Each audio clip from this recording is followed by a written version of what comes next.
नमस्ते, Vande Mataram. Revolution India channel पर आप सबका हार्दिक स्वागत, अभिनंदन। दर्शकों, जैसा कि हर बार मैं एक वायदा करता हूं, किसी ना किसी ऐसी शख्सियत से आप सबको रूबरू कराऊंगा और आज खुद रिवॉल्यूशन इंडिया गौरवान्वित महसूस कर रहा है जब आज के हमारे ख़ास मेहमान माननीय आलोक जी, कार्यकारी अध्यक्ष विश्व हिंदू परिषद, ऐसा बरगद का पेड़ जिसके रिसर्च में पता लगा है उस बरगद के पेड़ की जो मिट्टी है वर्तमान में उसको हम खाद के रूप में उपयोग कर सकते हैं और जिनका ध्येय वाक्य है धर्मो रक्षति रक्षिता, धर्म की रक्षा यदि आप करेंगे तो धर्म भी आपकी रक्षा करेगा। उसी ध्येय वाक्य को चलते हुए उस पर कार्य करते हुए माननीय आलोक जी से जानेंगे उनकी जीवन यात्रा, उनकी बचपन से लेकर अब तक की जो जीवन यात्रा है उसमें मैं कुछ जोड़ना चाहता हूँ। दर्शकों, राम मंदिर की जो मुहिम थी, जो एक हस्ताक्षर अभियान जो चलाया गया, उसके सूत्रधारक माननीय आलोक जी हैं।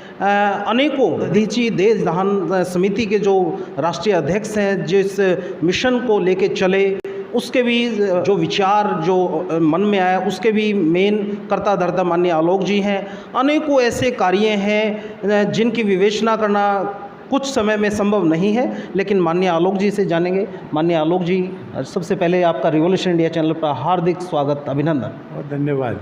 है माननीय आलोक जी, जिस प्रकार से आपका व्यक्तित्व रहा है, अनेकों आपने सामाजिक संगठन बनाए, राम मंदिर के निर्माण के लिए जो एक संघर्ष की जो एक भूमिका तैयार की, माननीय सुप्रीम कोर्ट में आप माननीय वरिष्ठ वकील भी रहे हैं, विधानसभा दिल्ली के उपाध्यक्ष भी रहे हैं, अनेकों पदों पर आप रहे हैं। तो दर्शक जानना चाहते हैं, आपकी इस इंटरव्यू से लाखों बच्चों का जीवन सुधर सकता है। जानना चाहते हैं कि माननीय आलोक जी के जो जीवन यात्रा है कहाँ किस ग्रामीण परिवेश से स्टार्ट हुई और किस प्रकार तक इस एक विशाल पद पर आप मनोनीत हैं, उसके बारे में बताइए माननीय आलोक जी। आपने परिचय कराया, आपसे पुरानी दोस्ती है जी। जब कोई दोस्त परिचय कराता है तो बढ़ा चढ़ा कर ही कराता है जी। मैं राम जन्मभूमि आंदोलन का सिपाही रहा हूँ जी। सौभाग्य से 84 में जो पहला कार्यक्रम हुआ विज्ञान भवन में, तब से अब तक जी उसका कर्ता धर्ता मैं नहीं था। हमको माननीय अशोक सिंघल जी, आचार्य वामदेव जी, जी, महंत अवैद्यनाथ जी, जी, खुद देवरा बाबा, ऐसे अनेक लोगों का मार्गदर्शन प्राप्त हुआ, जिसके कारण से हम उस आंदोलन को सफल कर पाए। और अब जब कोई मुझे पूछता है कि मंदिर कब तक बन जाएगा, जी, तो मैं आनंद से कह सकता हूँ इसी साल में बन जाएगा। क्या बात। जून के महीने में हैं जी। मंदिर की पहली मंजिल की छत पड़ गई है जी। फर्श दरवाजे हो रहे हैं। जनवरी में हम रामलला को जी। उनके जन्म स्थान पर विराजमान कर देंगे। जी। ये बात बिल्कुल ठीक है कि एक निम्न मध्यवर्गीय परिवार में बिसौली के छोटे कस्बे में जन्म हुआ था। जी। नौकरी के लिए पिताजी और हम सब दिल्ली आ गए थे। आर्थिक दृष्टि से परिवार में संपन्नता कभी नहीं रही थी। जी। पर इस सब ने मुझे मदद की एक अच्छा स्वयंसेवक होने में। जी। और सबके हाथ लगाने से, सबकी मदद से जी। मैं अपने जीवन में भी अपना निर्वाह और चीज़ों को सुविधा से करने में सामर्थ्य भी दी हुई है समाज के द्वारा। जी। और संगठन का काम भी हम सब मिलकर ही करते हैं। जी। माननीय आलोक जी, जिस प्रकार से आज आप वर्तमान में जींद में प्रांतीय दुर्गा वाहिनी शौर्य प्रशिक्षण शिविर आयोजित कर रहे हैं और उसके प्रांत का प्रथम जो दिवस था उसमें आपने उद्घाटन सत्र में अनेकों ऐसे बिंदुओं को आपने छुआछात जैसे विषय पर भी आपने कटाक्ष किया, किस प्रकार से बच्चियों को उनके अधिकारों के बारे में जागृत किया, अनेकों आपने बिंदु उठाए हैं। वास्तव में आपने एक बिंदु ऐसा उठाया जब आपका संबोधन प्रबोधन सुन रहे थे कि मतलब भगवान साक्षात हम नहीं देख पाते, लेकिन आदमी विशेष में से ही भगवान बनकर आता है और वो फिर उस व्यवस्था परिवर्तन करने के लिए चल रहा है। तो माननीय आलोक जी, जो दुर्गा वाहिनी का जो ये कैंप है, प्रशिक्षण शिविर है, इसके बारे में कुछ बताइए, किस प्रकार से आयोजित होगा और क्या क्या यहाँ प्रशिक्षण दिया जाएगा। मैंने उनको उनके अधिकारों के बारे में सचेत नहीं किया। जी। आज की सारी कानून व्यवस्था सबको उनके अधिकार बताती है। जी। अगर बच्चों का पालन पोषण माँ बाप नहीं कर रहे तो कोर्ट में मुकदमा करो, पुलिस को भेजो। जी अगर माँ बाप को का ध्यान बच्चे नहीं रख रहे तो माँ बाप कोर्ट में मुकदमा करें और पुलिस भेजें।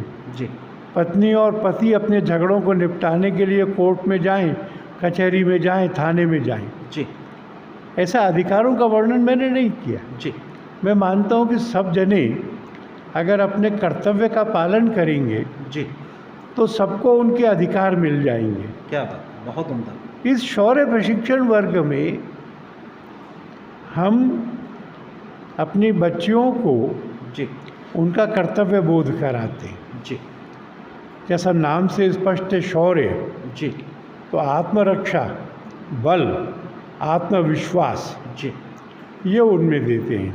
जी अपनी संस्कृति की जानकारी और संस्कृति का गौरव पैदा करते हैं जी और विश्व भर में फैले हुए हिंदू समाज को संगठित करने में, जी इस संगठन में नेतृत्व करने में जी इन सब की योग्यता बने, इसके लिए देश के प्रत्येक प्रांत में जी मई जून में जी बहनों के लिए शौर्य प्रशिक्षण वर्ग, ऐसे ही प्रशिक्षण युवकों के लिए बजरंग दल जी के युवकों के लिए वर्ग, 35 साल से बड़ी महिलाओं माने मातृशक्ति के लिए वर्ग और विश्व हिंदू परिषद का प्रशिक्षण वर्ग, जी ऐसे ये 4 तरह के वर्ग देश भर में लगते हैं। जी आज मैं हरियाणा के वर्ग में हूँ। जी मुझे बहुत प्रसन्नता है कि इन्होंने मुझे कहा था कि 120 से 140 जी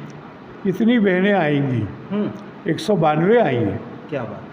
हरियाणा में विश्व हिंदू परिषद का काम जी ये शहर और ग्राम में रहने वाले समाज ने अपने कंधे पे ले लिया है जी और इसलिए ये हिंदुत्व का एक विशिष्ट गढ़ जी ऐसा बन रहा है। जी पिछले कुछ सालों में मैंने देखा है कि मेवात के अंदर भी जी पलायन नहीं पराक्रम, क्या बात।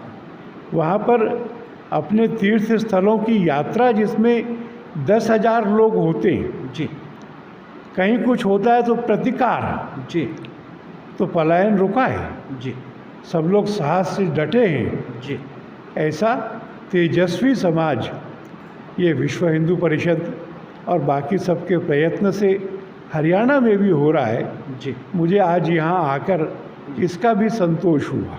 जी माननीय आलोक जी, आपके कार्यकाल के दौरान हर व्यक्ति अपने कार्यकाल के दौरान कुछ दृढ़ निश्चय करता है कि मैं जब तक इस पद पर रहूँगा, कुछ ना कुछ एक टारगेट फिक्स करता है। तो माननीय आलोक जी ने अपने उस विश्व हिंदू परिषद के कार्यकारी अध्यक्ष होने के नाते से क्या क्या लक्ष्य निर्धारित किए और किन के कितनों की पूर्ति कर पाए और कितना भविष्य का विजन है कि कुछ और करके दिखाना है? हम लोग सामूहिकता में विश्वास करते हैं, जी इसलिए जी मैं ये समझता हूँ कि मैंने अपने लिए कोई टारगेट तय नहीं करे। जी हम 60 साल के हो रहे हैं। जी अगले साल विश्व हिंदू परिषद 60 वर्ष की हो जाएगी। क्या बात। तो हमने देश भर में अपने कार्य का विस्तार जी और उसकी गुणवत्ता का विस्तार, जी इसके लिए प्रयत्न बढ़ाया है। जी मैंने करा ऐसा मैं नहीं कहता, जी पर कभी कभी कहते हैं कि नई बहू के घर के पैर जो हैं जी वो अच्छे पड़े हैं। जी तो मेरे को बड़ा आनंद है कि 500 साल से जो राम मंदिर का विषय चल रहा था, जी उसमें न्यायालय से विजय, मंदिर का निर्माण और वो मंदिर पूरा होके प्राण प्रतिष्ठित भगवान और उसका लोकार्पण एक संयोग है और मेरे लिए आनंद का संयोग है जी कि ये ऐसे समय में हो रहा है जब मैं कार्याध्यक्ष हूँ। जी माननीय आलोक जी, जैसे अपना नाम है विश्व हिंदू परिषद, तो अभी तक हमने जितनी चर्चा की वो सिर्फ भारत देश के अंदर कार्यप्रणाली जो चल रही है विश्व हिंदू परिषद की, उसके बारे में चर्चा की।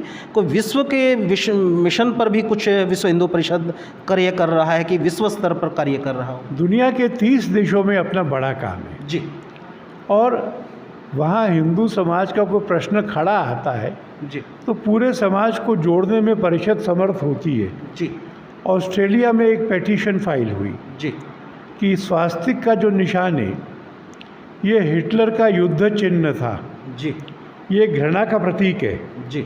युद्ध का प्रतीक है, इस पर प्रतिबंध लगाओ। जी। तो विश्व हिंदू परिषद ने पूरे समाज को साथ लिया जी। और सरकार को बताया कि जैसा हम स्वास्तिक बनाते हैं, पहले एक प्लस का निशान बनाते हैं, जी। वैसा हिटलर का नहीं था। हिटलर का क्रॉस का निशान था, कांटे का, जी। और वो अलग निशान है। अपना जोड़ना है, उनका काटना था। तो वहाँ जो प्रस्ताव पास हुआ, जी।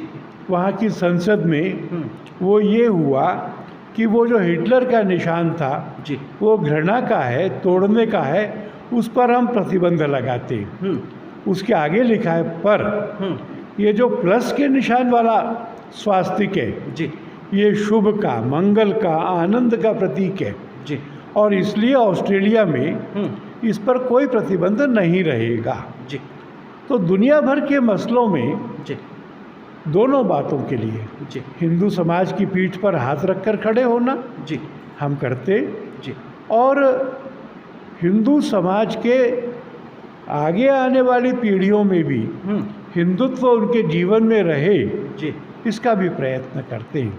अभी तो नवंबर में जी। वर्ल्ड हिंदू कांग्रेस करेंगे, जी। 3000 लोग होंगे उसमें। जी। पिछली बार शिकागो में की थी, जी। 2500 आए थे। तो इस बार कहाँ होगा? मैं जी। तो उसमें क्या हुआ कि रजिस्ट्रेशन ऑनलाइन था, जी। और वो लगभग 20-22 दिन पहले बंद करना पड़ा, जी। क्योंकि रजिस्ट्रेशन में ओवरफ्लो हो गया था। इस बार 3000 लोग जी। लगभग 60-65 देशों से आएंगे, जी। और विश्व भर का हिंदू मिलकर जी। आर्थिक, सामाजिक, राजनीतिक, मीडिया, जी। इन सब विषयों पे विचार करेगा जी। बैंकॉक में, जी। नवंबर में। जी। माननीय आलोक जी, जो युवा, बच्चे, जवान, बूढ़े जो आपके इस इंटरव्यू को देखें, उनके लिए प्रेरणा संबोधन, प्रेरणा उद्बोधन उनके जीवन के सफलता के मंत्र के रूप में। मैं कहूँगा कि हमारे धर्मशास्त्रों ने और हमारे ऋषियों ने जो बताया है, उसके आगे मैं कुछ बता नहीं सकता। जी। ये बात तो अब सबने मान ली है कि आर्थिक दृष्टि से भी भारत दुनिया में सबसे तेज गति से बढ़ने वाला देश हो गया है। जी। 6.2 हो, 6.4 हो, 7 हो, जी। मैं उसमें नहीं जाता, जी। पर जितनी भी होगी वो दुनिया के किसी भी देश से ज़्यादा होगी। जी। और हम एक ऑटो पायलट पर आए, ऐसा कल चीफ इकोनॉमिक एडवाइज़र ने कहा। जी। तो चाहे अंतरिक्ष विज्ञान हो, चाहे समुद्र विज्ञान हो, जी। चाहे अर्थ साइंसिस हो, चाहे अणु और परमाणु शस्त्र हों, जी। आर्थिक प्रगति हो, जी। और अगर हम हिंदुत्व की दृष्टि से देखें तो योग और आयुर्वेद की वैश्विक स्वीकृति, जी। ये शताब्दी विश्व में भारत की शताब्दी है। जी। ऐसा विश्वास कर जी। इसको सफल करने के लिए जी। हम सब लोगों ने जी। अपने गुणों का विकास करके जी। अधिकतम पुरुषार्थ करना चाहिए। जी। ऐसे ही मैं निवेदन कर सकता हूँ। जी। बहुत बहुत धन्यवाद माननीय आलोक जी, आपने अपना कीमती समय दिया और हमारा मार्गदर्शन संबोधन किया। बहुत बहुत आभार। और दर्शकों को इसी सोच और इसी विचार के साथ छोड़े चलता हूँ। निश्चित तौर पर जब इस प्रकार के बुद्धिजीवी व्यक्तित्व, ऐसी संस्थाएं जब समाज और देश को विश्व गुरु बनाने के लिए दिन रात मेहनत कर रही है, तो प्रत्येक नागरिक का भी नैतिक कर्तव्य बनता है उस यज्ञ में, महायज्ञ में अपनी पूर्ण आहुति डालकर उसको सफल बनाएं। देखते रहिए रिवॉल्यूशन इंडिया। फिर किसी अन्य दिन किसी अन्य शख्सियत से मुलाकात कराएंगे। जय हिंद, जय भारत, वंदे मातरम।